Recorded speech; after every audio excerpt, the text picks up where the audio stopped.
Bien, hoy vamos a hablar de un cuadro que es muy frecuente en esta época, en las épocas de invierno y también en la época de los saqueos, ¿no? Son las políticas. Vamos a ponerlo más cerca. Ahí.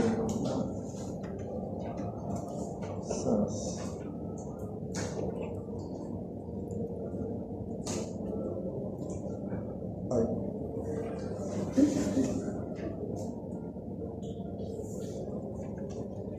¿Se escucha? Ok. Entonces,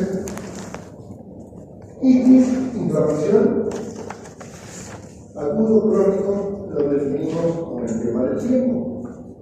Entonces, comentábamos en la anterior clase que lo agudo, al hablar de tecnología, estamos hablando de los 3 meses. En cambio, en patología digestiva, por ejemplo, crónico, la diarrea crónica después de los años. Y sin embargo, en bronquitis crónica hablamos de periodo de 2 años. Uno dice, si es un año agudo, no, es más de tiempo. ¿Sí? Entonces, es la primera consideración que tenemos que tomar en cuenta. Cuando hablamos de bronquitis aguda, creo que es la patología más fácil de reconocer, pero en ocasiones la confundimos con el inicio de otras patologías. Un proceso bronquial asmático que es crónico tiene una etapa aguda. Un proceso de EPO que es crónico tiene una etapa aguda. Entonces, en ocasiones,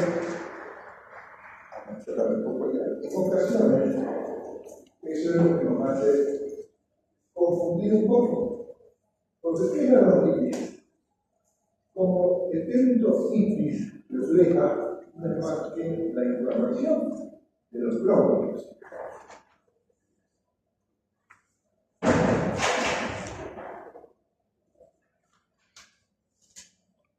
Adelante, profesor. Por favor, vamos a escuchar atentamente al profesor Carimas y a todos nosotros. Vamos a encender la luz.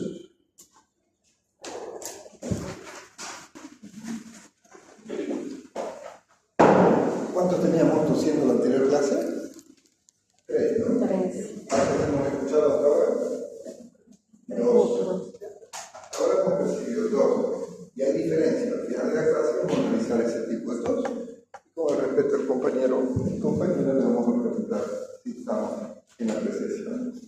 Entonces, esta inflamación de los bronquios hay que considerar que en la mayoría de las veces es por causa infecciosa, pero también puede ser por causas vegetativas. Por ejemplo, ustedes que nunca han fumado, si alguien se le acerca y le inhala el humo del tabaco, automáticamente le está provocando una tos.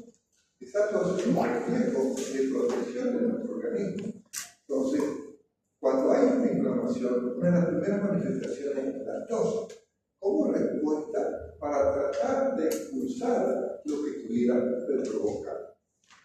Nosotros, cuando estamos hablando de procesos infecciosos como clínicos, quiero que consideren 2 elementos, y eso les va a orientar para tener la hipótesis diagnóstica y comprender la fisiopatología.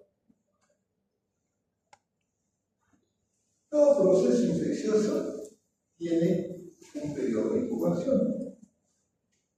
Hay un periodo de estado, hay un periodo de resolución y hay un periodo de convalecencia. Y otro que tienen que considerar, por favor, siempre son estos 3 ahora. El huésped, ante todo, el agente y el médico. Esas variables nosotros las vamos a considerar para ver si estamos frente a un proceso infeccioso. Si viene la queja un paciente que se siente mal y el periodo de incubación es corto, vamos a pensar en que estamos frente al proceso viral. Si el periodo de incubación es más prolongado, cuando hablamos de corto, la mejor vivencia es la que ustedes conocen, cuando estamos en contacto con alguien resfriado, al otro día o a las 48 horas ya podemos estar presentados. Es decir, es un tiempo cortísimo. El que está llevando en tu interior hace de que alimente todo el sistema de defensa que tiene tu cuerpo, malestar general, cefalea y luego la. Entonces, este tiempo de incubación está en relación obviamente con el huésped. Las características del huésped en todas las enfermedades, no solamente en neumología, vamos a considerar dos variables. Inmunocompetente, es decir, que todas sus defensas están funcionando, o inmunodeprimido, cuando las defensas pueden tener alteraciones en menor o mayor proporción, dependiendo del estado de comorbilidades. Por ejemplo, una persona que no se alimenta bien, una persona que está con embarazo mal alimentada, o que tenga enfermedades crónicas como diabetes, enfermedad renal, artritis reumatoidea, insuficiencia cardíaca. Todas las patologías de esta revolución de alguna manera afectan al sistema inmunológico. Entonces, cuando este huésped no está en las condiciones apropiadas, cualquier agente tiene mayor facilidad de transgredir el barrero. Estos agentes bien nos vamos a permitir darnos cuenta en épocas. Las épocas de invierno no son los mismos, aunque hay las mismas características de los virus y las bacterias, pero ¿cuál es la diferencia? El estado inmunológico. El frío afecta de alguna manera a todo lo que es nuestro criterio, nuestro sistema de defensa. Y en los casos bacterianos, cuando ese tiempo de incubación sea más prolongado, porque los virus también le dan manifestaciones generales, astralgia, mortalidad, ¿cómo nos diferenciamos o cómo reconocemos clínicamente con la característica de la evolución de la tos y la expectoración? En general, los procesos virales, los procesos inflamatorios, solo hay una producción de moco, pero sin cambio de color. Entonces, por eso cuando estamos ahora en la práctica, que es lo primero que hacemos, es siempre tratar de entender desde cuándo. ¿Está tosiendo? Ok, ¿desde cuándo? ¿Tiene expectoración? ¿Desde cuándo? Si la relación tos-expectoración es simultánea, probablemente es irritativo. Si primero es la tos y después aparece la expectoración, ahí estaremos pensando en un proceso inflamatorio de causa infecciosa. Y si esa expectoración primero era blanquecina y después cambia de color, ya nos va a hacer pensar en problemas bacterianos. Entonces, eso es importante de tratar de comprenderlo para que cuando estemos enfocando, porque el diagnóstico de bronquitis aguda es una de las enfermedades que se diagnostican fácilmente. El conflicto está en tratar de diferenciar de qué se trata. ¿Es un agente biológico infeccioso? Si es infeccioso, ¿cuál es? ¿Bacteriano? ¿Viral? O si es un proceso parasitario, por ejemplo el síndrome de Leffler, que tenemos todo un ciclo en el cual pasa por problemas y puede provocar, ¿no? Entonces, eso es importante considerar. Y además, debemos considerar lo que aprendimos en bacteriología, el sinergismo que hay entre algunas bacterias y algunos virus. Mientras nuestro organismo está defendiendo de alguna manera agentes que están de manera saprófitas, que están dentro del ambiente de la vía aérea, pueden aprovechar para proliferar. El mejor ejemplo es el Mycoplasma pneumoniae, que son causantes en huesos que son sensibles de neumonía atípica, como vamos a ver cuando estemos hablando de la neumonía. Entonces, todo este proceso inflamatorio, ejemplo, ingresa al sistema celular, los macrófagos están tratando de eliminar, y hay una actividad de defensa que es las glándulas mucosas, están hiperproducibles, tenemos los cilios que están tratando de eliminar todos esos procesos que están provocando la proliferación, y cuando son los casos virales, ingresan a la célula y comienzan a replicarse y comienzan a proliferar y a activar más ese proceso. Cuando estemos hablando de las neumonías virales, por ejemplo el COVID, y por ejemplo la influenza, que justo en época de invierno está más presente, va a ser más fácil de recordar este proceso patológico en su ingreso, cuando pasan a nivel del criterio, cuando pasan barreras, como nuestro sistema inmunológico, cuando este huésped está funcionando a través de los macrófagos, a través de los neutrófilos, comienza a liberar toda esta función de defensa. De ahí la importancia, tratemos de recordar la época donde prolifera más este tipo de enfermedades infecciosas. Por eso les recomendaba anterior clase, estamos en ese periodo que está un poco fresco, ambiente cerrado, aire acondicionado que no tienen filtro EPA, que estamos recirculando el ambiente. La mejor manera de evitar la progresión de contagio es que por lo menos nos protejamos. Entonces, recomiendo la siguiente clase que va a estar frío, porque anuncian que está llegando nuevamente el frío el fin de semana, todos traigamos barbijo para tratar de proteger. Los que estamos enfermos, el barbijo hace que no estemos, cuando estemos estornudando, tosiendo, proliferando más las bacterias por el virus. ¿Sí? Entonces, en la fisiopatología es importante que recordemos por qué hay este pneumonia, por qué hay esa expectoración, por qué hay ese dolor que se produce con los accesos de tos. Este mecanismo que se presenta para tratar de eliminar estos contenidos mucosos, nuestros músculos respiratorios para provocar el acceso de tos son reacciones sostenidas y fuertes. Cuando nuestros músculos respiratorios tienen una capacidad de una movilización que no hace demasiado esfuerzo, por eso es que respiramos entre 8 a 12 por minuto durante 24 horas de manera continua, no hay ese cansancio. Pero cuando hay exceso de tos, esa actividad muscular genera dolor. No es por macurca, como decimos. Antiguamente se creía de que cuando esforzábamos nuestros músculos, el dolor era por acúmulo de ácido láctico, la famosa macurca. Y se ha demostrado que lo que hay es por lesiones del epitelio.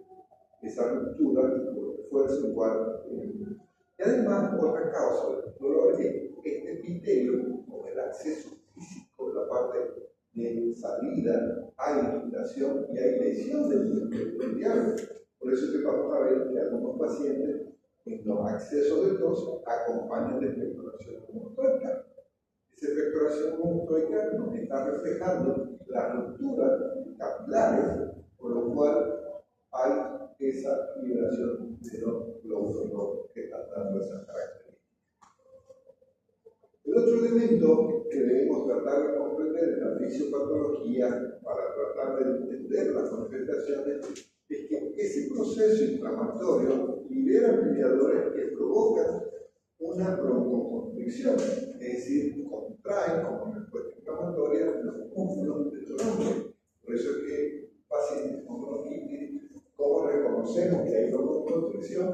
Con las características de los sonidos respiratorios. Normalmente cuando nosotros estamos apuntando los bronquios, escuchamos una respiración traqueada, una respiración ruda. La tráquea ruda y la capacidad que va descubriendo a los bronquios más pequeños calibres cambia el sonido. Pero cuando se activa este proceso de broncoconstricción, el paciente comienza a presentar una manifestación, que lo encontramos con la anamnesis. El paciente dice, me suena el pecho. Y nosotros cuando ocultamos, reconocemos la sibilancia.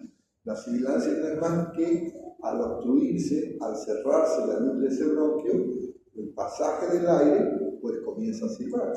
Por eso. Y algo que ayuda a tratar de reconocer un poco cuando estamos viendo la etiología es estas sibilancias, reconocerlas si son de predominio inspiratorio o predominio expiratorio o en ambos. Vamos a notar que en los pacientes asmáticos, por ejemplo, el predominio de las sibilancias son inspiratorias. En cambio, los pacientes bronquíticos son ambos. Pueden haber en los dos tiempos, tanto en la inspiración como en la expiración. Si a eso le sumamos la broncoconstricción más el acúmulo de líquido, esa luz comienza a disminuirse aún más. Y el paciente comienza a presentar otro síntoma, que es la disnea. Habitualmente, la disnea no está presente en la bronquitis, a excepción de cuando hay demasiado broncoespasmo, porque la respuesta es muy fuerte, o cuando los accesos de tos son demasiado intensos y que no permite que hay el tiempo necesario para el intercambio. Permanentemente, entonces, está eliminando y no está creando el tiempo para el pasaje de área entre los artículos. Van a ver que hoy en día, por ejemplo, nosotros tuvimos que en un día vamos a Toledo y los niños se ponen morados. Ahí está la situación constitucional. Pero es tan intenso el estímulo de los que no le da tiempo a lo necesario para el intercambio y la membrana de los gases.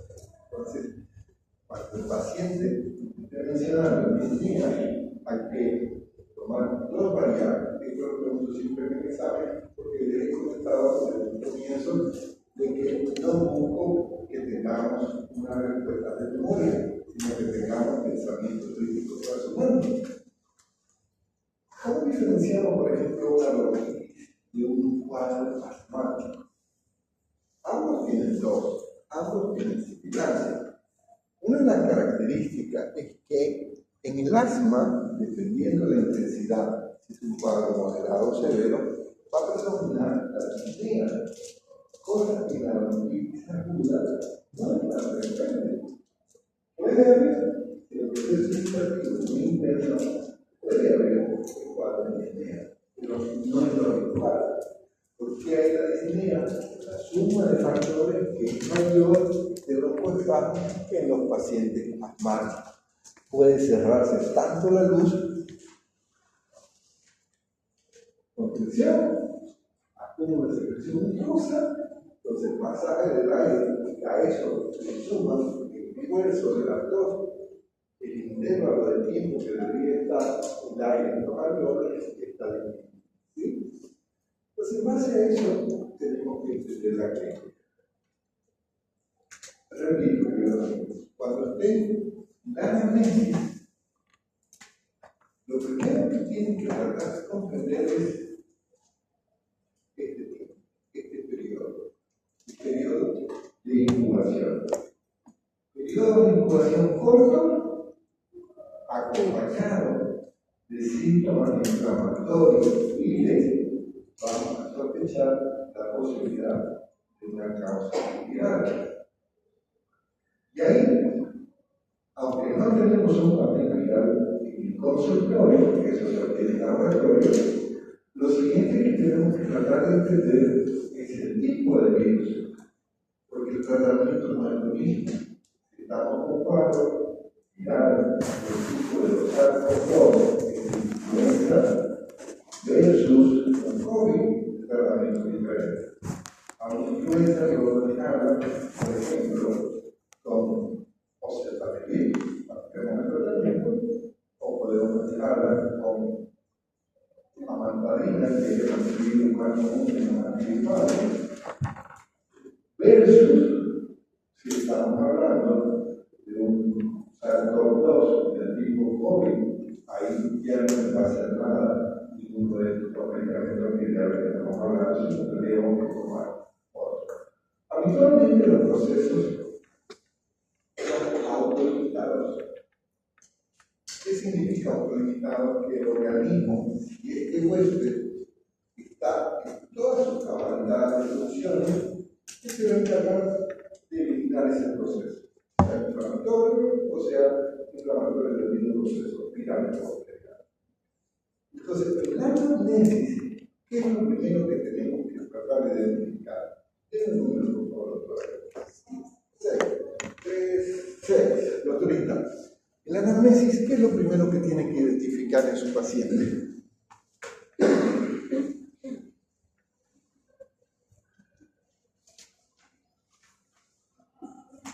¿Cuál de los tres aros va a enfocar primero? Un aro era agente, el otro y el otro el medio. ¿Cuál es el más importante? Huésped. Porque si usted tiene un huésped inmunodeprimido, usted tiene que ser más agresivo con el tratamiento. Pero si tu huésped es lindote, una persona joven, sana, sin comorbilidades, probablemente con paracetamol va a ser suficiente tu tratamiento. ¿Ok? Entonces, en la anamnesis no es solamente preguntar las manifestaciones clínicas, no se enfoquen solo a motivo de consulta y su enfermedad actual. ¿En qué momento llevamos a entender el huésped en el interrogatorio cuando estamos hablando de antecedentes? Porque puede venir el paciente por tos, por la expectoración, por la fiebre. Si no le preguntamos si tiene otras enfermedades, ¿cómo voy a saber las características del huésped? A veces a simple vista lo conozco. Un paciente que esté con una desnutrición, un paciente que esté con una desnutrición. Entonces, pero, por eso es que en la práctica estamos haciendo énfasis en el interrogatorio. El interrogatorio hemos dicho que es diferente al proceso de la historia clínica. Levanten la mano los que ya han hecho la práctica.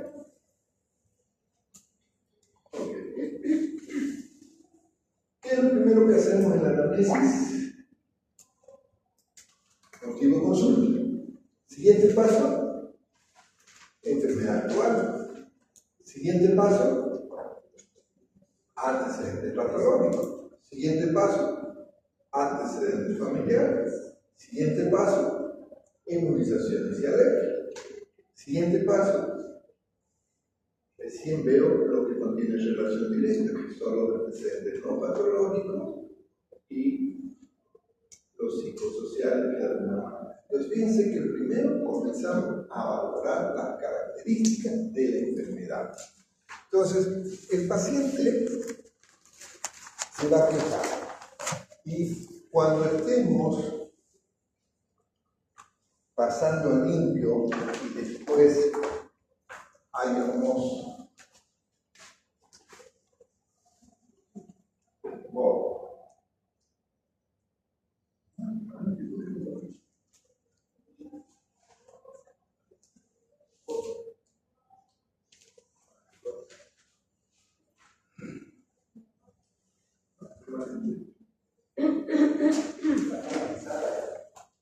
la pizarra de la pizarra.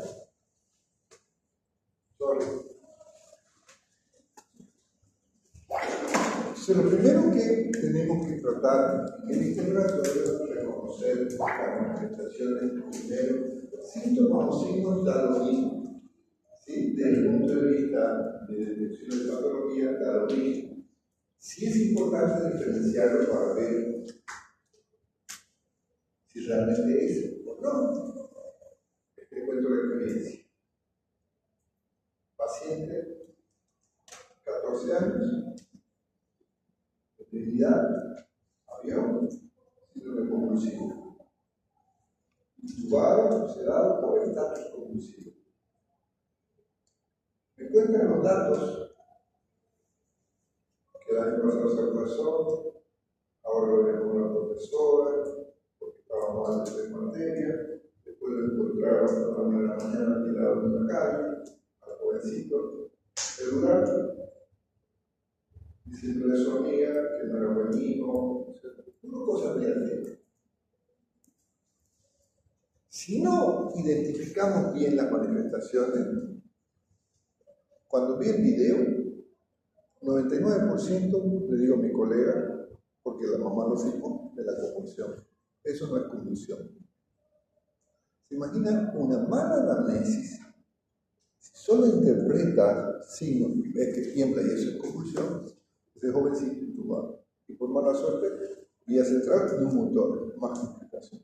De ahí la importancia de ver los síntomas, porque eso no lo podés determinar, solo es lo que el paciente dice, pero la forma en que te lo cuente, porque cuando estamos hablando de variables como enfermedad, son positivas síntomas y síntomas, lo mismo, pero tengo que diferenciar. Será lo mismo que el paciente me diga, doctor, la tos me está dejando respirar, y de fondo me está pidiendo una baja médica para no ir a trabajar, o para no ir al colegio, para no dar un examen. Y yo voy a hacer un tratamiento muy agresivo. Entonces, en la anamnesis es importante que caractericemos.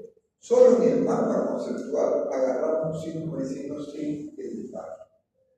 Paciente, entonces, ¿cuál es la primera manifestación de una bronquitis? ¿Es un síntoma o es un signo? ¿Qué creen que hay primero? ¿Síntoma o signo? Signo. No. En medicina no hay 2 más 2, porque va a depender de cuál es la causa. Si es un cuadro infeccioso, antes de que esté con tos, va a estar con malestar, va a estar decaído. El malestar, ¿es síntoma o síntoma? Síntoma. Yo no puedo medir qué tanto malestar tiene. Ahora, si es un cuadro irritativo, ¿cuál va a haber primero? ¿Un síntoma o un signo? Un signo, ¿no? Porque trae el contacto a empezar a toser. Por eso, queridos amigos, que les digo, medicina integral no hay 2 más 2, tenemos que tratar de identificar, porque los signos y síntomas de irritación de bronquitis es facilito. Tos y expectoración y roncos o sibilancia, ya está el diagnóstico de bronquitis. Ahora, aguda, crónica, con anamnesis. ¿Qué otras manifestaciones hay? Eso es lo que nos va a orientar para tratar de identificar el agente. Nuestra compañera y nuestro compañero que está tosiendo, ¿podríamos decir que se trata de una bronquitis aguda? ¿Sí o no? No, porque no hemos hecho la anamnesis para poder saber el tiempo de duración. ¿La tos del compañero es la misma tos que de la compañera? No. Obvio que son 2 personas diferentes, pero lo que me estoy refiriendo es si tienen ¿han escuchado la misma característica o no? ¿Quién tiene más flema? ¿El compañero o la compañera? La compañera. Pareciera, ¿no? Porque el tipo de tos se percibe de una manera diferente. Entonces, el escuchar una tos, necesito preguntarle si tiene expectoración, sí o no. Claro, porque por más que sepa que hay, tengo que saber qué color, qué intensidad, qué cantidad, para poder tener la idea de qué. De la gente. ¿Sí? Entonces, tos, expectoración. ¿Qué más acompaña? Dependiendo de la intensidad de la tos. En la anamnesis, dolor torácico, por la excitación del acceso, por la contractura de los músculos, que hay cierta liberación de ácido láctico, entre comillas. Ahora se ha visto que son lesiones de las mifidrillas. Y es importante en la caracterización un dato más. Siempre, por más que parezca aguda, ¿qué tenemos que buscar en caracterización en medicina interna? No necesariamente por bronquitis, basta que haya el criterio de tos. ¿Cómo? A veces el paciente no te dice la realidad en cuanto al tiempo, porque no quiere ser estigmatizado por tuberculosis. Entonces nosotros tenemos que buscar cómo. ¿Qué come? Contacto con personas bacilíferas. Hablemos de tuberculosis, vamos a hacer, pero toda persona tosedora sospechamos tuberculosis de demostrar lo contrario. ¿Por qué? Porque hay una alta prevalencia de esta enfermedad y debemos estar alerta. ¿Okay? Entonces, cuando estemos viendo a estos pacientes, una vez que termino la anamnesis, ¿en qué momento hago el examen físico?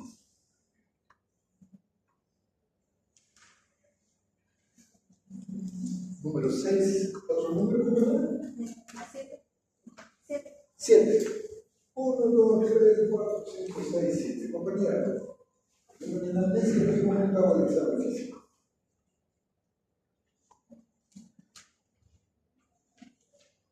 ¿Hizo la práctica o todavía?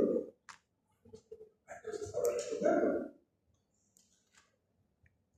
Hemos dicho que el examen físico comienza antes de la anamnesis.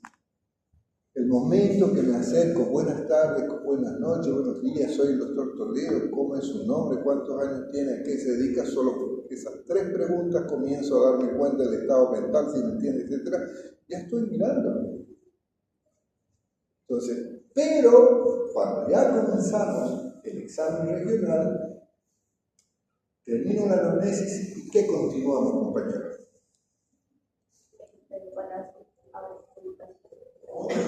La presentación la estoy haciendo, dice que la compañera no me ha puesto el estetoscopio y yo estoy escuchando su tos.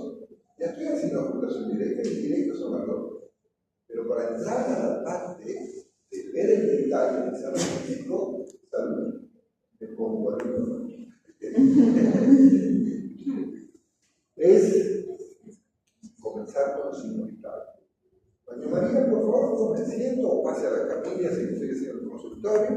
comenzamos a tomar los signos vitales primero. Le coloco el tensiómetro, coloco el termómetro, voy contando su frecuencia respiratoria mientras le voy tomando el pulso. Una vez que termino los signos vitales, hago por regiones. En una bronquitis aguda, ¿qué puedo encontrar en la cabeza? Dependiendo de la intensidad de la tos. A veces la intensidad de la tos es tan fuerte que puede provocar ruptura capilar en la hilera. A veces hay encontrar personas con así por irritación. Eso será por el esfuerzo que preguntas en tu intensidad. Y si no es por el esfuerzo, pues te orienta el proceso vital. Ya estás teniendo signos conjuntivales, entonces estás buscando ya otra gente que va. Vamos mirando fosas nasales que encontramos. En una bronquitis simple, las fosas nasales van a estar normales, igual que la vía aérea superior. Pero en una bronquitis infecciosa vamos a tener manifestaciones como si fuera un cuadro catarral. Vamos a tener nariz húmeda, vamos a tener rinorrea, vamos a ver en la faringe irritativa. ¿Sí? Entonces eso orienta, no es solo quedarse en bronquio de aquí para acá. No, porque esto también me refleja, por eso que cuando vemos el cuadro, yo comienzo con un cuadro catarral, es decir, como un resfrío común. Y ahí hay que estar atento, porque esa bronquitis puede complicarse con un cuadro de neumonía, la famosa bronconeumonía. ¿Cuándo voy a sospechar una bronquitis que se desarrolla una bronconeumonía? Número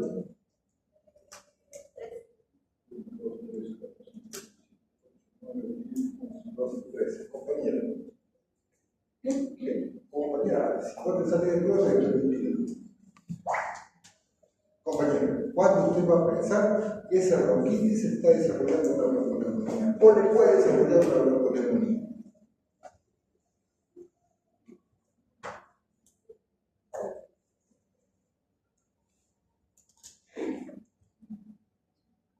Cuando tienes un paciente con huésped no deprimido, sabes que ese proceso que está iniciando puede diseminarse porque no hay defensa y lo que era una bronquitis simple desarrollarse en una neumonía, una bronconeumonía. Entonces el tratamiento tiene que ser diferente.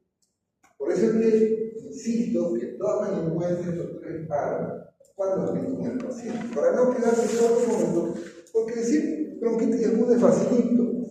Es lo más fácil, el tema es qué tipo de bronquitis y cómo puede comportarse esa enfermedad en un paciente diferente. Entonces, base a la clínica, con un estetoscopio, que hay infección, auscultación, respiración tartamuda, puede tener broncos, puede tener sibilancia. ¿Cómo va a estar el pulmón vesicular? ¿Cómo va a estar el parénquima? Sin alteración, porque la respiración es bronquial. No espero encontrar créditos, no espero encontrar alteraciones de alveolo, no, simplemente aquí. ¿Ok? Si encontramos manifestaciones de condensación, el diagnóstico cambia de bronquitis aguda a una broncoeumonía. Que se le da especialmente cuando el huésped no está bien o cuando la gente es muy virulenta, muy agresiva. A la palpación, ¿cómo va a estar? Tórax va a estar normal. Ni hay condensación. ¿Y las vibraciones bucales cómo podrían estar? Si hay un broncoespasmo importante, ¿cómo reconozco el broncoespasmo? Pregunto en examen, por la característica de la sibilancia. Si la sibilancia es muy fuerte, el broncoespasmo no es severo. Si puedo tener la boca un poco abierta, voy a silbar fuerte. Pero si mi labio lo cierro mucho, ya no voy a poder silbar. Entonces, la sibilancia, apenas la percibo con una frecuencia aumentada, significa que hay un broncoespasmo, que esa disnea que tiene el paciente es debido a que esa irritación bronquial es muy importante. Y ahí es donde me toca diferenciar si no estoy frente a un cuadro asmático. Porque el asma, cuando veamos un cuadro crónico, pero tiene una etapa de inicio. O sea, el tratamiento varía, y de ahí la importancia de reconocerlo. Y a la percusión, ¿cómo va a estar? sin alteración. Y la bronquitis aguda sin alteración.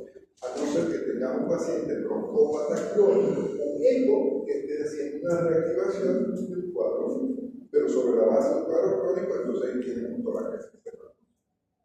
Por eso no hay 2 más 2, va a depender del huésped, característica del huésped, y en base a un diagnóstico muy bien, ¿qué tengo que hacer cuando tenemos el diagnóstico?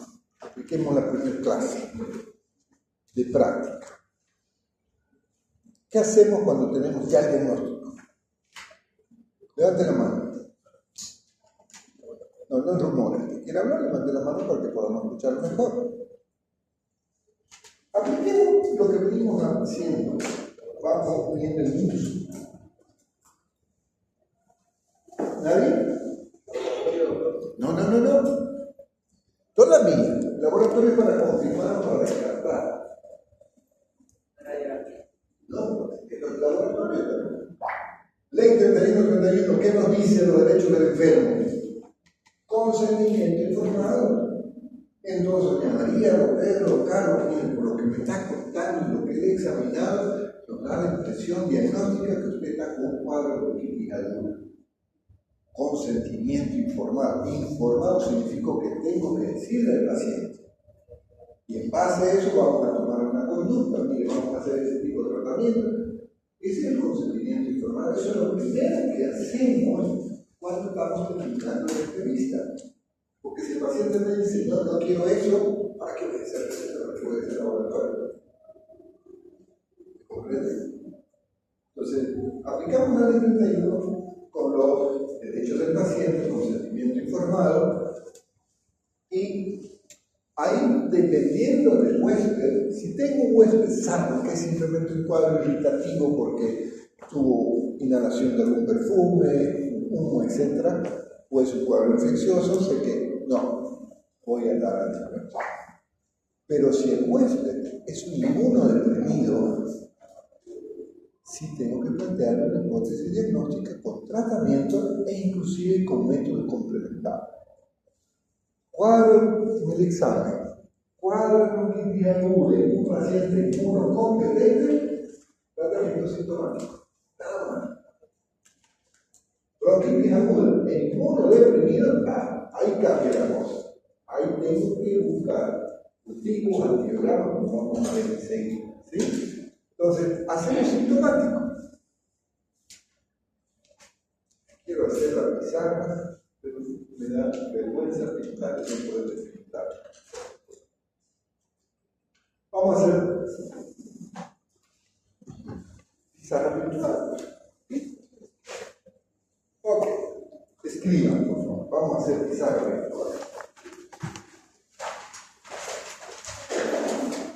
Yo no pintar la pizarra, pero no puedo borrar, no puedo dañar. Si me doy cuenta que está dañada, no puedo. ¿Quién tiene alcohol? No tengo alcohol, solo los viernes uso alcohol. Hoy es jueves. Entonces, lo primero que vamos a hacer es, cuando definimos, ya tengo mi diagnóstico, ahora toca el tratamiento. Lo primero que tenemos que hacer, queridos amigos, es definir, ¿mi tratamiento va a ser hospitalizado o va a ser ambulatorio? ¿Ok? ¿En qué casos una bronquitis aguda hacer un tratamiento hospitalizado? Solo cuando existe necesidad de un tratamiento como cicloterapia, una variable. Y la otra variable, cuando el paciente tenga una comorbilidad, que no puedo arriesgarme de mandarlo a su casa, porque en 24 horas puede complicarse con un cuadro más severo. Son las dos opciones. Si no existen esas dos condiciones, el manejo siempre es ambulatorio. ¿Okay? ¿Qué significa ambulatorio? En su casa. Hospitalizado, internación. Vamos con la opción 1. Paciente hospitalizado. Agarramos y ponemos las indicaciones médicas. Esto es estándar para todas las enfermedades. Primero, coloco el título de tratamiento. Indicaciones médicas, órdenes médicas, es lo mismo. Entonces, está en mi consultorio, agarro y le digo, se va a hospitalizar, llamo a la clínica, al hospital, hago una nota de referencia y, señor, lo están esperando hasta el hospital, con esta hoja de referencia y vaya con esta indicación. Las indicaciones las envío cuando yo voy a continuar con el paciente. Si yo no voy a ser su médico, por ejemplo, yo no puedo hospitalizar a un paciente del hospital japonés y ir a hacerme cargo del tratamiento. Puedo hacer la referencia a cualquier parte del sistema público o sistema privado. En el sistema privado sí me permiten que yo continúe el tratamiento, porque es mi paciente particular. ¿Okay? Esas variables tienen que también considerar. Estás en tu centro de salud, estás en tu consultorio, ¿dónde quieres hospitalizarse? Algunos pacientes prefieren hospital, ¿cuáles? Los que tienen pocos recursos. El otro prefiere una clínica. ¿Cuál es la ventaja de internarse en una clínica versus un hospital? En el hospital tenés más riesgo que enfermedades porque hay mayor volumen de pacientes. Sí, aparte de los tiempos de espera, comodidad. Entonces, a veces el paciente prefiere. Y uno se da cuenta de las condiciones económicas del paciente, también yo lo veo al paciente que no tiene trabajo, que tiene su característica, vive en alquiler, no voy a recomendarle que se vaya a una clínica privada. Voy a buscar más bien muestras médicas, o sea, empatía. Entonces, las indicaciones, vamos, primero EDP, luego colocan el nombre del paciente, como hemos hablado en práctica, y la dieta. Primero, paciente que está con tos, con malestar, no le den una dieta corriente, denle una dieta blanda, siempre y cuando que tenga con qué mascar, porque a veces la falta de dientes no puede dar ese tipo de alimentación. Luego, que esté en posición reposo relativo, porque la actividad física lo va a hacer toser. ¿Le dan oxígeno o no le damos oxígeno? Dependiendo. Obvio. Recuerden, lo estamos hospitalizando por disnea. Si hay pacientes con disnea, que es la disnea la sensación de falta de aire, tenemos que administrar oxígeno. Entonces administramos oxígeno húmedo, 3 libras, 5 libras, dependiendo de la taquimia y la intensidad de la disnea. Ya llevamos semiología, la intensidad de la disnea dependiendo de las diferentes escalas. Debemos de la segregación plan. ¿Por dónde le doy el oxígeno? ¿Por mascarilla o por bigotera? Si la línea es muy importante, de preferencia va a ser en bigotera y de 5 libras a más. Si la línea no es tan importante, entonces con 3 litros de oxígeno por bigotera, húmedo, caliente, es suficiente. El siguiente paso que le damos es la hidratación. Todo paciente con expectoración tiene que estar bien hidratado. La mejor hidratación, no se olviden que tienen que entregar una tarea lo que habían hecho la tarea. Bueno. Acabo de acordarme por darle una nueva tarea hablando de... No, yo les voy a comentar luego por qué cuando estamos hablando de fluidificantes es mejor el líquido en vez de usar aerosol, en vez de usar NST. ¿Le damos suero o no le damos suero?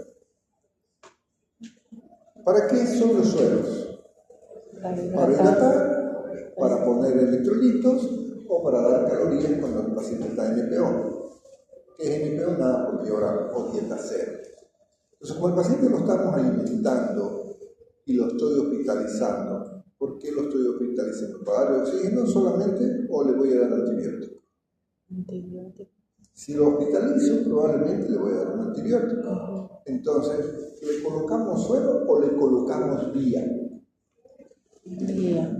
1 litro son 4 vasos de agua. Entonces, solo le van a dar sueros cuando tenga imposibilidad de que el paciente quiera por vía oral o cuando requiera reposición de electrolitos, que son sodio y potasio. ¿Okay? Mientras tanto, solo le pones un tapón heparinizado para que tengas la vía cuando necesites colocar eso. ¿Okay? Es común ponerle suero o vitamina C y complejo B. El paciente La deshidratado sí corresponde poner, pero si es solo por un paro bronquial, tenerlo preso con el suelo ahí con riesgo de una flemitis, riesgo de beneficio, no se justifica. Por más que se crea más, se note diferente, el paciente estaba con suelo, con un placebo, el paciente se siente mejor. Pero se puede explicar, decir, mire, sobre que son 4 vasos de agua, y ahí te ríes, no lo necesita, el paciente te va a entender. Pero a mí también los pacientes creen que estar hospitalizados sí o sí es con suelo. ¿Ok? Pero ustedes como médico siempre hay riesgo de beneficio. Se justifica cuál es el riesgo general con suelo, la flemitis, lo único. Nada más. Pero tiene otro riesgo, a no ser que sea cardíaco. Es de pulmón, hipertenso, coágulo, pero después no hay problema. Lo único que hace es tomar y orinar. Pero evitamos si se puede. Si le vamos a dar el suero, entonces la conducta es para las indicaciones de, primero fíjense, generales, indicaciones generales, que son la posición, el oxígeno, la dieta, luego los medicamentos, la hidratación, los antibióticos. Tenemos ese orden. Entonces, el nombre del producto, solución fisiológica al 0,9%, o solución Ringer, o solución glucosa, o solución nebulosa, lo que ustedes quieran poner dependiendo del paciente. Si es un paciente hipertenso, no conviene fisiológico. Mejor ponerle un dextrosa al 5%, tiene menos sodio, menos retención de líquido, menos probabilidad de hipertensión. Nombre del producto, solución fisiológica. Presentación de mil. Concentración 0,9%. ¿Cómo lo voy a usar? 30 gotas por minuto. ¿Por qué vía? Endovenosa. Entonces, siempre nombre del producto, presentación, concentración, intervalo y vía. Esa es la regla para todos los productos. Después, puedo agregarle vitamina C. Siempre la vitamina C ayuda, no solamente anti-aging, es decir, para evitar el envejecimiento porque es antioxidante, sino que favorece en la parte respiratoria. Siempre la vitamina C, ustedes fíjense, época de resfrío, redoxón. Tómase vitamina C, sí, funciona. Entonces, esta es una vía a agregarle 1 gramo de vitamina C. No le va a hacer daño, le va a ayudar para la parte moral. Y después, los antibióticos. Le vamos a dar antibiótico a ese paciente que está con bronquitis aguda, con disnea, y que lo estoy hospitalizando, dependiendo. Si es solo irritativo, un antibiótico. Si hay proceso infeccioso e inmunodeprimido, sí antibiótico. ¿Qué antibiótico? Lo que aprendimos en farmacología. ¿Cuáles son los que eran más comunes en la vida aérea? Nosotros hemos aprendido que son gran positivos. Porque el proceso es ambulatorio, lo más probable es que sean como una neumonía en la comunidad. Entonces, ahí vamos a usar beta-lactámicos y como está hospitalizado, siempre el antibiótico lo vamos a usar por vía parenteral. ¿Ok? Entonces, ¿qué le podemos dar? Podemos darle amoxicilina, también 500 miligramos cada 8, cada 6 horas, o 1 gramo cada 8, cada 6 horas, va a depender de la gravedad del cuadro. Si está con mucha fiebre, con mucho calofrío, con toda esa característica de sepsis, hipotenso, taquicárdico, tus dosis van a ser mayores. Pero si tus dosis, el paciente está haciendo para prevenir que no se complique, no le den tanta dosis porque no es un poco suficiente. Y eso es lo que tienen que recordar. ¿Cuánto es la concentración inhibitoria mínima que requiero para un grupo? No requiero concentraciones muy altas, siempre que sea no resistente. Entonces, o 500 o 1 gramo, cada 6 o cada 8 horas, dependiendo de la característica. ¿Cómo lo damos? Habitualmente, todo medicamento por vía parenteral intravenosa se recomienda 10 minutos y pasarlo en 1 hora. Entonces, ¿cómo indicamos? Nombre del producto, amoxicilina. ¿En qué? En ampolla. ¿De cuánto? De 500 o de 1 gramo. ¿Cómo lo voy a dar? Diluido en 100 ml, pasar en 1 hora, cada 6 o cada 8 horas. Yo decido el intervalo de la dosis dependiendo de la gravedad del paciente y del peso del paciente. Ok, recuerden, nombre del producto, la presentación, la concentración, el intervalo y cómo lo voy a dar y por qué. En ocasiones, el paciente es muy inmunodeprimido, con comorbilidades, por ejemplo, renal, por ejemplo, está usando corticoides, no me voy a arriesgar a un solo antibiótico, lo potencializo. Puede ser la misma amoxicilina con ácido clavulānico, que ya lo estoy potencializando, o puede ser la ampicilina más surfactán. Ampicilina, amoxicilina son similares, son betalactámicos, semisintéticos, y su espectro de acción es similar. Si quiero potenciarlo, combinar con otro medicamento, puedo ir con otro antibiótico que vaya hacia gas positivo. Por ejemplo, la micacina cubre muy bien. Si no hay función renal alterada, puedo dar la micacina 500 cada 6, cada 8, cada 12, dependiendo. Generalmente la micacina la damos cada 12 horas. 500 miligramos, fluido lento cada 12 horas. Amoxi o ampi con ampi. O puedo combinar. Vámonos con una quinolona. No, la receta está muy grave, la posibilidad es que sea un germen resistente o que no sea solo un neumococo, entonces combino un beta-lactámico con una quinolona. La quinolona puede ser la ciprofloxacina, nombre del producto, en ampolla, presentación de 200 miligramos. ¿Cómo lo voy a hacer? Dividido en 100, pasar en 1 hora cada 12 horas. Habitualmente van combinando con eso. Pero si sospecho de que hay un cuadro viral asociado por medio, ok, ahí puedo combinar oseltamivir de 35 miligramos cada 12 horas por 5 los 3. No estoy seguro. Recuerden que en el mundo del deprimido no hay tiempo para atender, porque hasta que me llegue el cultivo, 3 días, esos 3 días puede ser que la enfermedad avance mucho. Entonces, ahí hacemos un tratamiento. Si es alérgico beta-lactámico, no vamos a macrólidos, como ya aprendí. Cuando estemos hablando de tratamiento de neumonía, es casi aplicable para la sospecha de una bronquitis que se esté convirtiendo en una bronquitis. Y de ahí, ¿qué le pedimos? Entonces, primero la dieta, la posición, el oxígeno, el suelo, los medicamentos, y ahora que viene los laboratorios. ¿Qué le vamos a pedir? Primero, un hemograma, nos orienta a la leucocitosis, la leucopenia, estamos frente al proceso viral bacteriano. Luego, vamos a pedir una atención de grano, un cultivo de esputo, si es inmunodeprimido, es un cultivo seriado, 3. Pedimos una PCR. Si sospecho un proceso inflamatorio infeccioso, vamos a pedir una procalcitonina para ver sus características inflamatorias. Y luego le pido una radiografía de tórax. No pido tomografía. Para la bronquitis, si estoy sospechando bronquitis o neumonía, siempre no pido tomografía. Una radiografía, solicito radiografía de tórax, estado de pie. ¿Qué otro laboratorio le pedimos? Si la línea es importante, gasometría. Ionograma, una creatinina y glicemia. Habitualmente, esos son los laboratorios que pedimos para los procesos infecciosos de IAS superior. Firma y nombre de la firma. Con eso termino mis indicaciones. Y ahora hacemos la receta.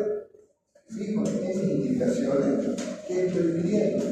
El oxígeno no lo compro. El suelo, lo compro. Entonces, ¿qué estoy pidiendo? Nombre del producto, presentación, concentración, cantidad. Ya no ponemos integro y cómo lo vamos a usar. ¿Sí? Entonces, solución fisiológica al 0,9% de 1000. ¿Cuánto? ¿A qué golpeo le puse? A 30 gotas, 40 gotas, nosotros calculamos. 20 gotas en ml. Entonces, 20 gotas, ¿cuántos ml son? Ml, multiplico por 60, estoy dándole 60 ml por hora. En 10 horas son 600, en 20 horas son 1200.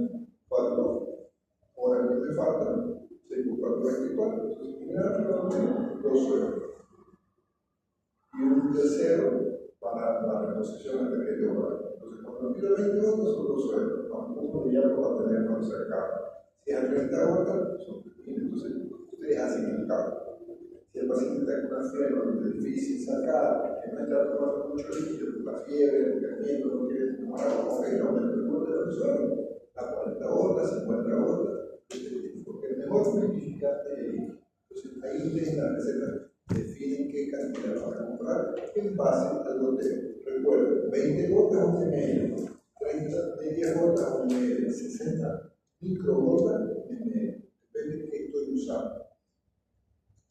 Cuando le dan suelo, tienen que pedir también en la receta el equipo de suelo, número 1, la carga del tamaño, si es una persona grande, el número 22, número 20, si necesitan mucho líquido, el número 18, si el número es más chico, es más gruesa la aguja. El número es más grande, la aguja más delgada. La aguja número 24 son las agujas delgaditas, más niños. Para un varón, 21, para un adulto, para un adulto, 21, 20. Si está con paciente con diarrea, por ejemplo, le una 18. Si está con el pobre, el 6. Depende de qué cantidad voy a usar. Equipo de suelo, la práctica, el suelo, con eso ya tengo cubierto. ¿Qué le estoy agregando al suelo? Vitamina C. Entonces, vitamina C de 1 gramo, ampolla. ¿Cuántos suelos estoy dando? 3. Ok, número de ampolla. Luego que viene el antibiótico, ¿cuál se elige? El nombre del antibiótico, su presentación, su concentración y la cantidad. Después, ¿qué le damos? Le damos olvidando sintomáticos para la fiebre, metamizol, timolol, puede hacerlo por vía parenteral o por vía oral, dependiendo de las características, si la fiebre es muy alta o el dolor muy fuerte, le damos. No se olviden que cuando vamos a usar metamizol, que fue lo que recomendaron en farmacología, no darlo en vena rápida, hay que darlo en un lento para no provocar hipertensión. ¿Sí? Vamos a utilizarlo. Para la expectoración le damos algo. Si el paciente es mayor y no puede expectorar, le damos un fluidificante. N-acetilcisteína, un sobre o una ampolla, en negociación si quiere. Como hay mucho broncoespasmo, ¿qué tenemos que hacer? Broncodilatador. Ahí vamos a usar un broncodilatador. Lo podemos usar por nebulizaciones o lo podemos hacer en aerosol. Ahí está bien. Entonces, actualmente, ¿qué es lo que hacemos? Está complicado. Nebulización. Se lo indico.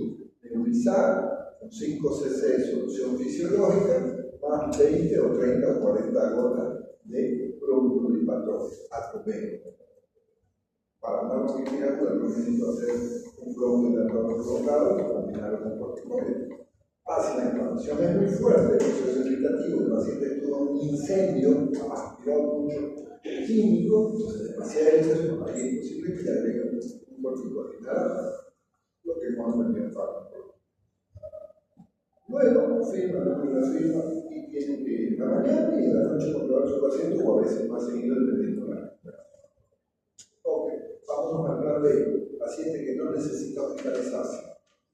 No está con línea, no tiene comodidad, a ese número de antibióticos. Entonces, ¿qué le vamos a dar? Para la tos, ¿la cortamos la tos o no la cortamos la tos? Si cortamos la tos, ¿va a poder eliminar la expectoración? No, muy bien. Pero si la tos es muy fuerte, no lo deja dormir, no lo deja comer, voy a estar así, voy a ser insufrible, no puedo dormir. Si es un paciente postoperado que se ha resfriado, muy bien recuperado. Entonces, ¿qué antitusinos? Generalmente un antitusino que sea combinado con expectorante. Como antitosígeno puro, le vamos a recomendar dextrometorfano. Una cuchara en la receta, ¿no? Don Pedro sabe qué esta receta va a ser, pero lo primero que hacemos es la receta ambulatoria. RP, colocamos el nombre del paciente y ponemos los productos, ya no el oxígeno, ya no la dieta, ya no la posesión, solamente los productos. ¿Qué producto primero? Sintomático. ¿Qué es lo que más le molesta? La tos. Entonces comienzo. Dextrometorfano, nombre del producto. ¿En qué? En jarabe. ¿De cuánto? De 100 ml. Cantidad 1. Abajito. Tomar una cuchara en la mañana y en la noche cuando no quiero cortar la tos. Si la tos es muy intensa, una cuchara cada 6 horas, a medida que se siente mejor, toma cada 8 horas, lo voy distanciando. Y debo recordarle, ¿sabe qué? En algunas personas el medicamento provoca dolor de estómago. Me avisa. No le voy a dar omeprazol para proteger porque no conviene usar como antes. ¿Qué le doy para el malestar? Le duele con la tos, está como fiebre, ¿qué le damos? Nadie. ¿Cuál aire queremos? ¿Querés paracetamol? ¿Querés una misión? ¿Querés dinosauro? ¿Querés ibuprofeno? ¿Querés diclofenaco? ¿Querés glucicano? Cualquiera. ¿Por qué le va a ayudar Polar? Mi querido doctor, buenas noches. Nuestro querido doctor Alcázar está pasando clase. Ya hacía pedido de él. No sé si usted me permite 3 minutos, 4 minutos. Hasta 10 minutos. Ok.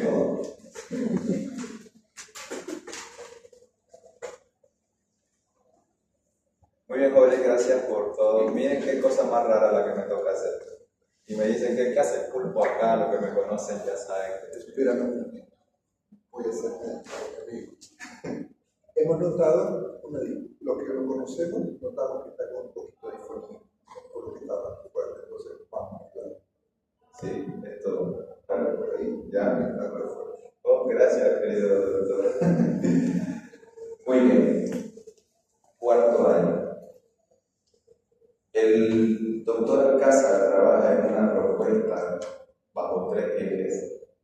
Investigación e extensión, lo que más tal vez le interesa a usted es que si están involucrados en eso, ya sea sociedad, ya sea extensión, con las brigadas, van a participar del POA y se les va a dar los recursos económicos. No solo eso, si están en proyectos institucionales, se les va a dar becas como investigadores de libros. Y lo que queremos, como el doctor Alcázar, él dijo, quiero internacionalizar a mis estudiantes para que tengan pasantías de investigación en el exterior. Ok, y no voy a decir más de eso. Otra cosa, se mostró muy dolido, porque él es académico, él no es político, pero se mostró muy dolido cuando lo increparon y le dijeron, ¿verdad que usted va a implementar el examen de grado? Pobres chicos que se van a ir a internar y después le van a tomar examen.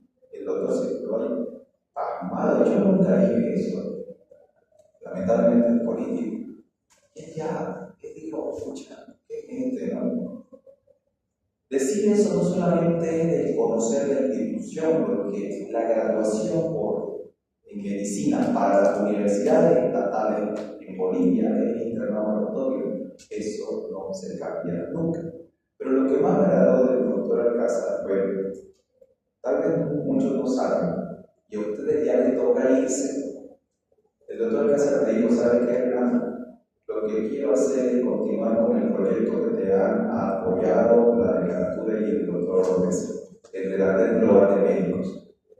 Es una locura. Muchos me dijeron, doctor, está usted loco. ¿Cómo va a pedir ayuda al cardiólogo que está en San Petersburgo, Rusia, para que se dé tiempo de mentorear y tutorizar a los de la Gabriela?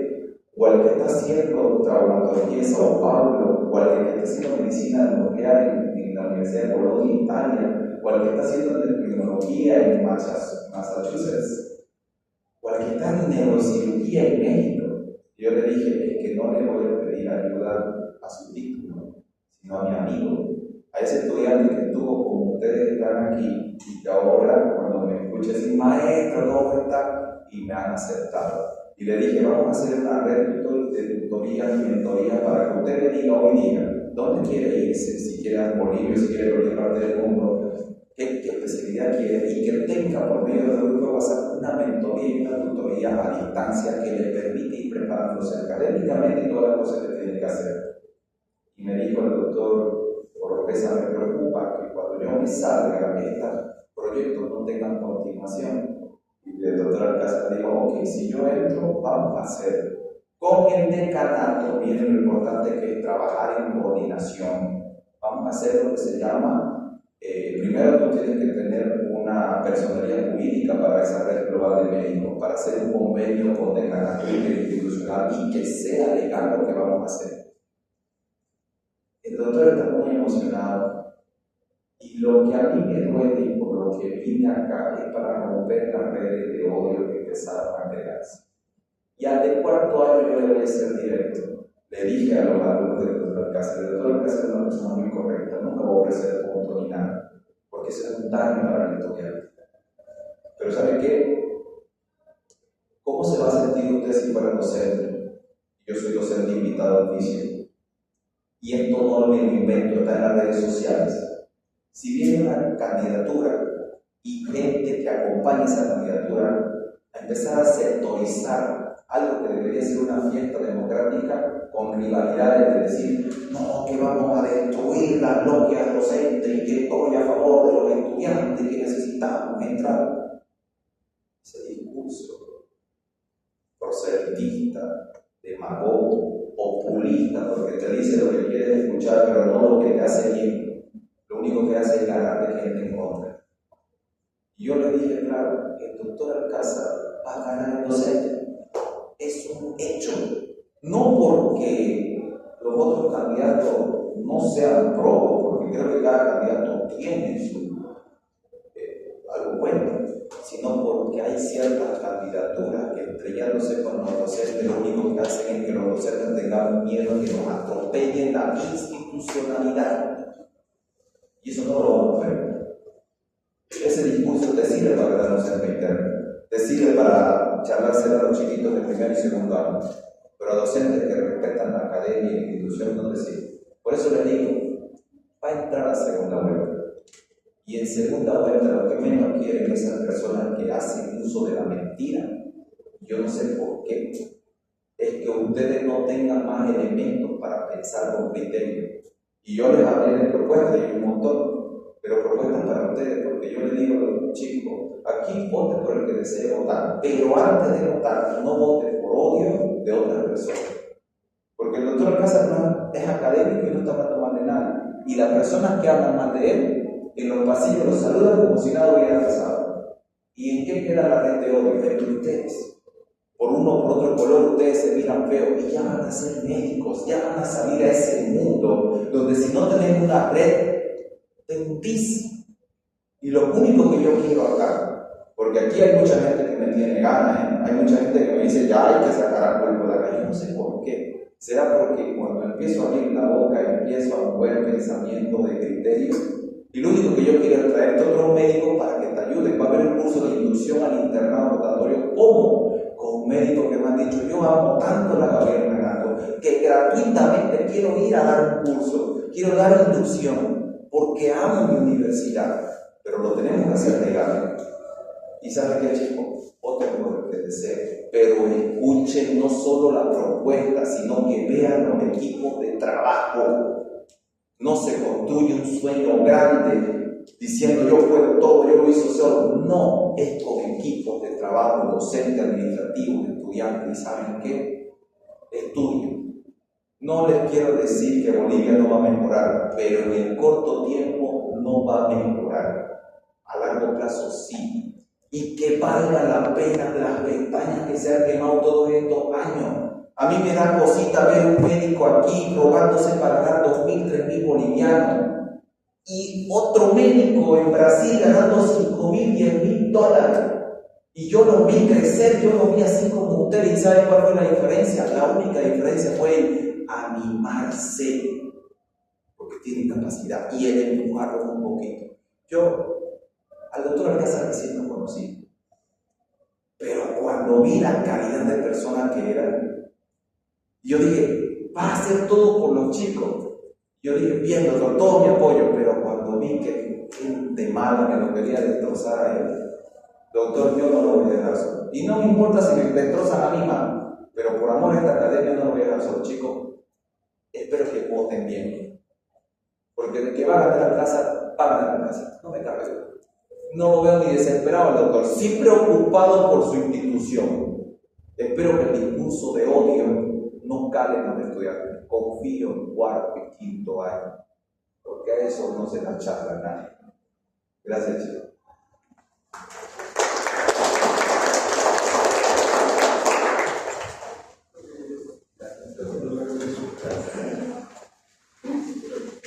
Para terminar, entonces, le damos en la receta, o solo nos quedamos con el área. Estamos hablando de qué le tengo que dar.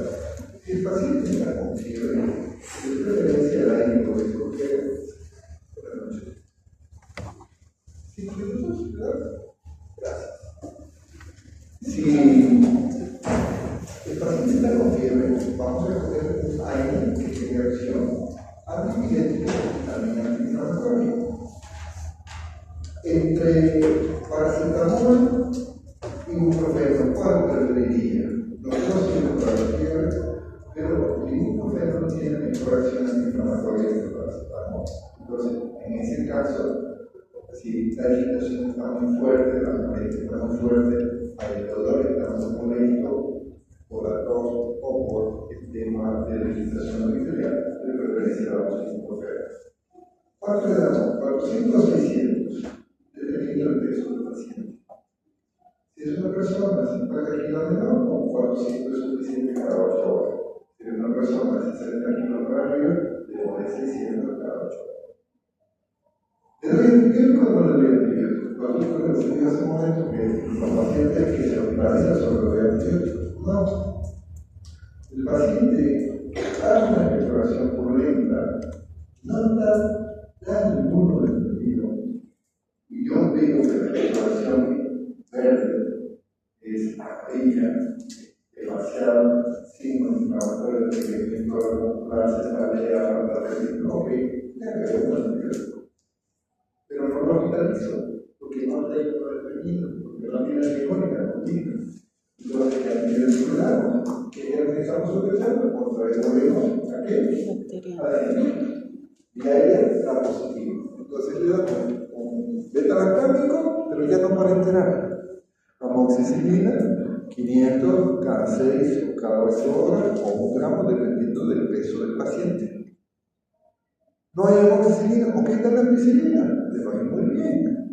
No, soy alérgico, dale macróleo, no, la citromicina la tomé y me provoca mucho dolor y vómito, ok, dale una sulfa, cotrimoxazol fuerte, 1 cada 12 horas. No, prefiero una cefalopamina, ok, dale una cefalopamina de segunda generación. 500 cada 6 o cada 8 horas. Eso es lo importante que los amigos que identifiquen que es. No es la tarea, es mirar, o sea, con esa rinorrea, gripe, una familia de 3 personas tosiendo, entonces el dato me muestra que hay que mirar. Entonces no le doy antibiótico. ¿Qué le doy? Un antigripal que tiene la combinación de un aire que le va a servir, entonces espero que tenga antiviral. ¿Cuál? El número comercial, porque la ley de los medicamentos nos dice que debemos recetar nombre genérico, pero lamentablemente en Santa Cruz solo apenas 2 antivirales tengo antigripales.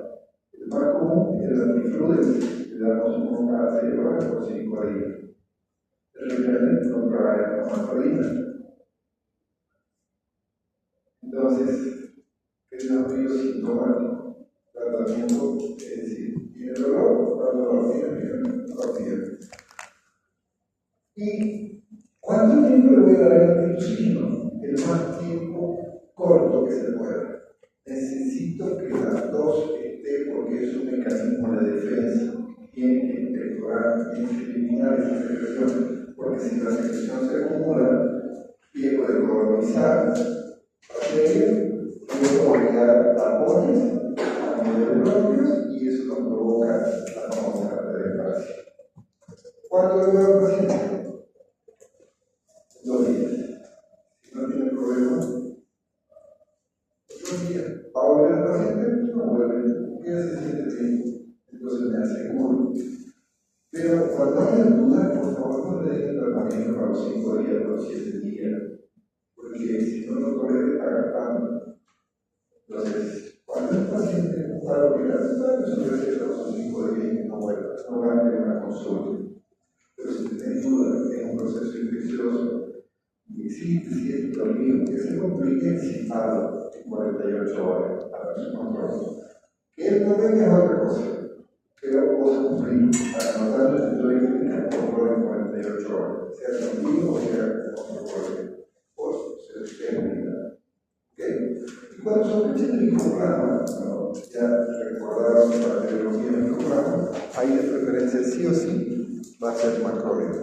Acitromicina, 500 miligramos, 1 por día. Eritromicina, 500 cada 8 horas. La eritrosis se lo tolera menos, pero es más barata que la acitromicina. ¿Ok? Bueno, ¿alguna pregunta? Si no se me quiere poner. Ok. Compañera, ¿me puede contar un poquito de su trabajo? ¿Está posible?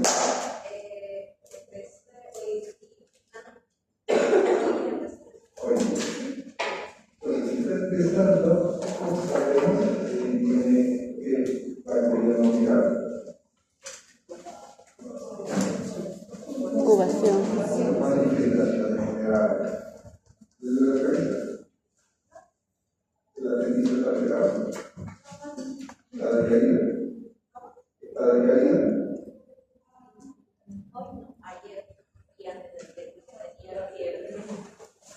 Hay una incubación. Pero como está, fíjense, hoy ya no se siente. Tiene algo de todo, pero en general se siente bien y se va a ver mejor. Hay una importancia de la emergencia. ¿Le voy a dar antibiótico? No. Solo que no se duche para salir y para dormir, que tiene la temperatura, no se ríe, o vaya que sea, como para que trate de otra cosa. ¿Ya todo con ingreso hace 2 días? Antes de las 2 tenía una alimentación general. Entonces, alguien me reconoció. ¿Es tratado complejo sin enfermo? Sí. ¿Es tratado complejo sin enfermo? Complejo. ¿Qué preguntamos? Yo le digo que hace 2 días que está tosiendo. ¿La prueba en los temperaturas? No. ¿Desde cuándo la prueba? ¿Cuándo es el laboratorio? Dijeron la prueba. Bien. Ahí no estamos hablando de proceso legislativo. Cuando es legislativo, pues es la cosa. Si la incorporación es primero, está bien de reproducción de grandes cosas. ¿Qué cosa es la prueba? Bacterias. Bacterias. Bacterias. La bacteria que podemos decir. Sí. ¿Por qué si se la besara? Si se la besara, no tiene pinta de ser enfermo. Si hay una guerra, es joven, aspecto sano, No tiene lo fiebre. más probable es que sea un buen sano, que sea autolimitado, para decidir si le gusta el antibiótico o no. Pero no puedo hacer ahora porque la ley 31 del momento que yo empiece con una anestesia de trabajo como paciente, y no le he pedido permiso si puedo hacer una anestesia pública. Entonces no puedo hacerlo. Pero yo como en la casa, yo voy a saber que va a hacer lo que va a hacer. Y si tiene dudas, tiene que verlo con su ayuda. Mientras tanto, bastante líquido para mejorar, no debe ningún problema mojado. Y si el niño necesita algo para el para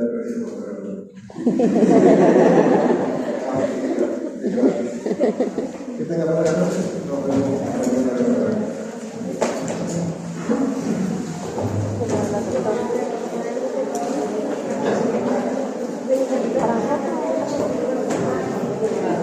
mañana.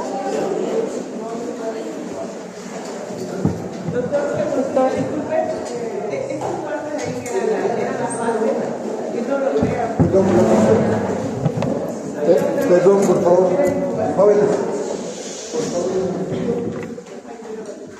Doctor, hay un nombre que no logré abordar, era incubación sobre la fase. Ya, los periodos. Siempre que hablamos del proceso infeccioso, tenemos que empezar a estas 4 etapas. El periodo de incubación, el tiempo, si es un agudo, que habla del proceso viral. Si es más largo, sospecha del proceso bacteriano. Luego, el momento de la enfermedad. No todos los pacientes vienen cuando empezó la tos, a veces vienen cuando se ataca. Entonces, aquí tiene que ver en qué tiempo de la enfermedad estás. Hay algunas enfermedades que son más prolongadas, hay otras que son más cortas, entonces tienes que definir. Y luego tenés el periodo de resolución, y eso está en relación a tu huésped y a tu tratamiento. El periodo de convalecencia ya es que se encarga solito del organismo con reposo, con la alimentación de la hidratación. Gracias, doctor. Ok, buenas noches.